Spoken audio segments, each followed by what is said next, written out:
बिहार के दौर में लाल झंडा और हरा झंडा का जो मैत्री थी, जैसे हमारे कॉमरेड ए.के. राय के दौर में कॉमरेड ए.के. राय और भारतीय जनता पार्टी की साजिश को इस झारखंड के अंदर चकनाचूर करेंगे। पूरे हिंदुस्तान को संविधान के रास्ते पर आगे 22 तारीख को पिछले 25 साल से कॉमरेड ए.के. राय का, कॉमरेड विनोद बिहारी महतो का, आनंद जी का ये सिंदरी 5 नंबर पर बटन दबा करके आप लोग सिंदरी को बदलाव के रास्ते में ले जाएंगे। विकास के मंत्री कैसा हो, हेमंत सोरेन जैसा हो। अब आपके सामने हमारे माननीय मुख्यमंत्री जी अपना वक्तव्य रखेंगे।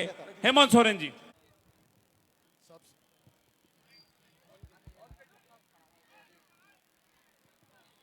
हेलो हेलो हेलो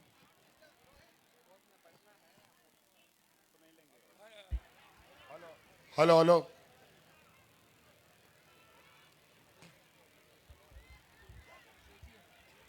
आज यहां सिंदरी विधानसभा चुनाव प्रचार प्रसार के दौरान यहां बलियापुर के इस मैदान में जमा हुए आप सभी हमारे बलियापुर के माताएं, बहनें, नौजवान साथी, बड़े बुजुर्ग और हमारे साथ उपस्थित यहां मंच पर इंडिया गठबंधन के सभी सम्मानित सदस्यगण, आप सबका हार्दिक अभिनंदन करते हुए मैं आप सबको झारखंडी जोहार करता हूं। जोहार जोहार। बहुत संक्षिप्त में बातों को मैं रखूंगा, बहुत कम समय के लिए आया हूं। बहुत सारे प्रत्याशियों के बीच हमें जाना भी है। कम शब्दों को अधिक समझने का प्रयास कीजिएगा। सड़क, पुल, पुलिया, स्कूल, कॉलेज, पानी, इस सब के बारे में तो लोग बताएंगे ही, कार्यकर्ता साथी बताते भी हैं। मैं आपको थोड़ा मोटा मोटा बात बता देना चाहता हूं, क्योंकि ये सिंदरी विधानसभा, जैसे कि पहले हमारे आदरणीय नेताजी ने कहा कि भारतीय जनता पार्टी के चंगुल में है, ये बात सही है। और अब जिस तरीके से हम लोगों ने इस बार महागठबंधन बन करके एक मजबूत अलायंस बना करके जो कार्य योजना तैयार किया है, इस राज्य से भारतीय जनता पार्टी का जड़ को उखाड़ देने का हम लोगों ने संकल्प लिया है। ये सामंती विचार, ये सांप्रदायिक फैलाने वाले लोग, हमारे बीच समाज में जहर बोने वाले लोग, इनको अब झारखंड से खदेड़ने का हम लोगों ने संकल्प लिया है। ये आदिवासी, दलित, पिछड़ा, मजदूर, किसान विरोधी ये जमात, व्यापारियों की ये फौज अब झारखंड में नहीं चलेगा। और इसलिए नहीं चलेगा क्योंकि 20 सालों तक इस राज्य के अलग होने के बाद इन्हीं व्यापारी जमातों ने इस राज्य को हाँकने का काम किया, इस राज्य को दिशा देने का काम किया, और दिशा ऐसा दिखा दिया कि आज झारखंड आके जाने के बजाय कीचड़ में जाके धंस गया। इनके 20 साल के कार्यकाल में लोग भूख से मरे। इनके 20 साल के कार्यकाल में किसानों ने आत्महत्या की। इनके 20 साल के कार्यकाल में झारखंड से लोग पलायन करने लगे। अब तो बात ये यहां तक बढ़ गई कि झारखंड तो छोड़ो, अब केंद्र में बैठने के बाद अब देश से भी पलायन कर रहे हैं लोग यहां से। ये हालत हो गया। ये व्यापारियों की जमात का चेहरा है। हम लोगों ने 5 साल पहली बार भारतीय जनता पार्टी एनडीए को सत्ता से बेदखल रखा। उनका छटपटाहट इन 5 सालों में जो देखने को मिला, ऐसा दर्द, इतना तकलीफ शायद उसको कभी नहीं मिला हो। 1 साल से यहां आसाम का मुख्यमंत्री घूम रहा है चिड़ियों की तरह, सुपारी लेकर के इस झारखंड की सरकार को कैसे गिराए। आए दिन षड्यंत्र रचते रहते हैं। यहां तक सरकार तो गिरा नहीं सके, लेकिन हमको जेल भेजने का षड्यंत्र जरूर उसमें सफल रहे। लेकिन जहां मैं समझता हूं गरीब गुरुआ का जिसके ऊपर आशीर्वाद हो, महिलाओं का आशीर्वाद हो, बूढ़े बुजुर्गों का आशीर्वाद हो, मजदूरों का आशीर्वाद हो, तो उसका कोई भी बाल बाका नहीं कर सकता। इन 5 सालों में जो हमने चुनौतियां देखी, 20 साल में कभी भी किसी सरकार ने इतनी चुनौतियां नहीं देखी। कोरोना जैसा महामारी आया और कोरोना में इतना लंबा समय कटा, 2.5 साल तक लगभग कोरोना हमारा लेके चला गया। और इस 2.5 साल में लोगों को बचाने के लिए हम लोगों ने एड़ी चोटी एक कर दी। ऐसा महामारी जिसका आता ना पता, कौन सा दवा लगेगा कौन सा दवा नहीं, कुछ भी पता नहीं। आज इस कोरोना से जंग लड़ते लड़ते हमारे 2 मंत्री भी शहीद हो गए। हमें बड़ी कीमत चुकानी पड़ी। भाई जगन्नाथ महतो, हाजी हुसैन अंसारी साहब कोरोना के साथ निकल गए और इसी कोरोना का मार हमारे और भारतीय जनता पार्टी, यही लोग ये कोरोना में फर्जी दवा सबको ठुकवा दिया। ऐसा दवा ठुकवा दिया कि आज के दिन में लोगों का मृत्यु दर में बढ़ोतरी हो गई है। और उन्हीं लोगों को इन लोगों ने दवा बनाने का जिम्मा दिया जिन लोगों से इन लोगों ने चुनाव में चंदा लेने का काम किया है। अरबों खरबों सबके साथ धोखा, पूरा देश के साथ धोखा। ये पैसा के लिए कुछ भी कर सकते हैं।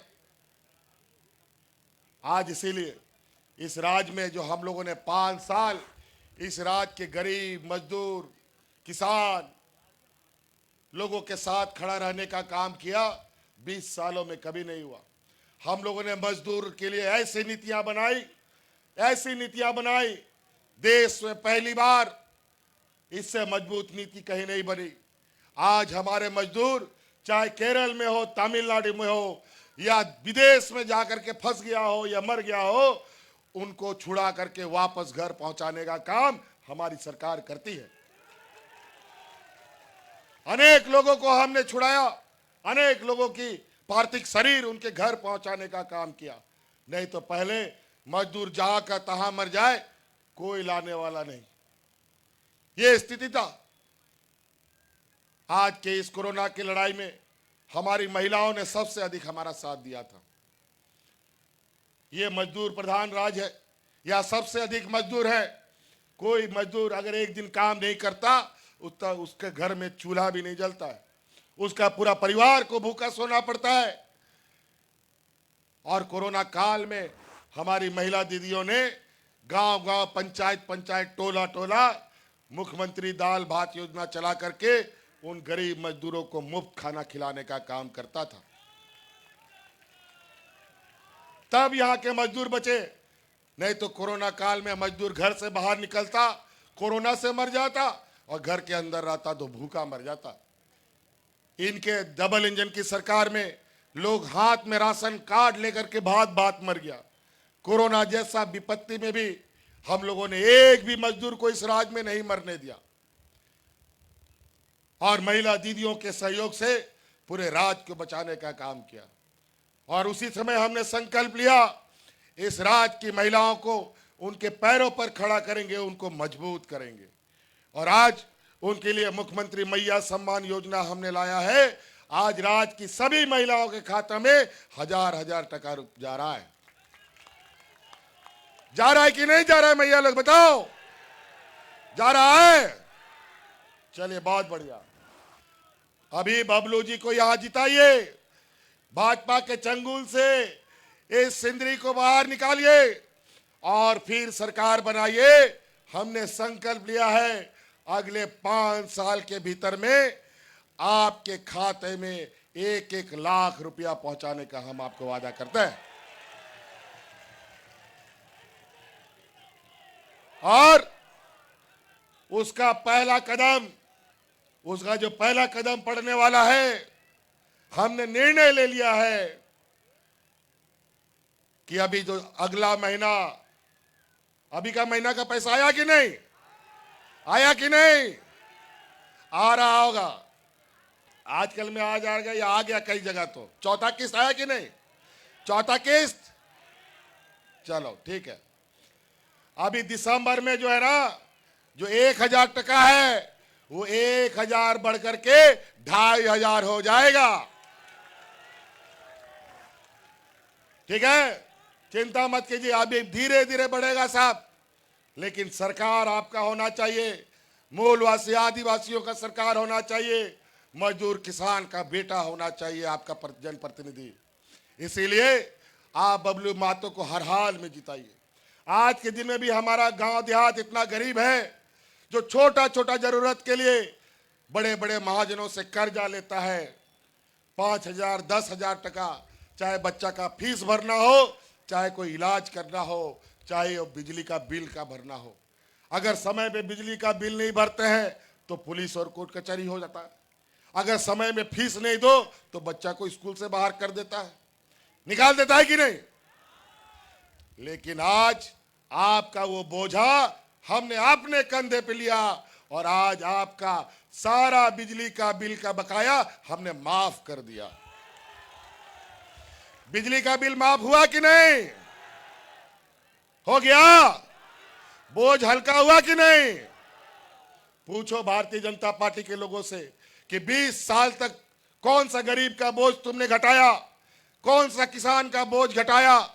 एक भी नहीं बता सकता। 20 सालों में हमारा ये 4 साल का कोरोना की लड़ाई और फिर 2.5 साल का ये काम, आज हम लोगों ने आपके साथ दुख दर्द में खड़ा होने का काम किया। यहाँ किसान आत्महत्या करते थे, पहली बार 20 साल में हम लोगों ने किसानों का ऋण माफ करने का भी काम किया है। तो कई ऐसी चीजें हैं। ये वीर भूमि है, विनोद बिहारी महतो जी का भूमि है, और आज यहाँ का संघर्ष, यहाँ का इतिहास किसी से छुपा नहीं है। आदरणीय दिसोम गुरु शिबू सोरेन जी आज बुजुर्ग हो गए, नहीं आ पाए, नहीं तो वो, और आज आपका नेतृत्व करने के लिए हम लोगों ने पूरे महागठबंधन के साथ, पहले हम लोग भी आपस में छीना झपटी करते थे तो दो आदमी लड़ाई लड़ता था, तीसरा लोग फायदा उठा लेता था। अब ये फायदा नहीं उठाने देंगे, इसलिए हम लोगों ने एक साथ चलने का मन बनाया और बबलू जी को यहाँ हम लोगों ने प्रत्याशी के रूप में और मेरा आँख कान नाक के रूप में यहाँ हमने इनको रखा है, और इनको जिताने का काम कीजिए। और विशेष नहीं कहते हुए जिताइएगा ना, इनको पक्का जिताइएगा ना, यहाँ बीजेपी से मुक्ति मिलेगा ना। चलिए, बहुत बहुत धन्यवाद। इन्हीं बातों के साथ हम आगे जाने का विदा लेना चाहेंगे। धन्यवाद। कितना नंबर पर है? कितना नंबर? 5 नंबर ईवीएम मशीन पर बटन है। हाँ, और झंडा के लाल झंडा पर 3 तारा का निशान। सभी लोग, आप लोग भारी मतों के साथ उसमें बटन दबाकर इनको विजय बनाएं ताकि यहाँ के मजदूरों का हाथ मजबूत हो सके। धन्यवाद। जोहार। माननीय मुख्यमंत्री जी से एक आग्रह रहे,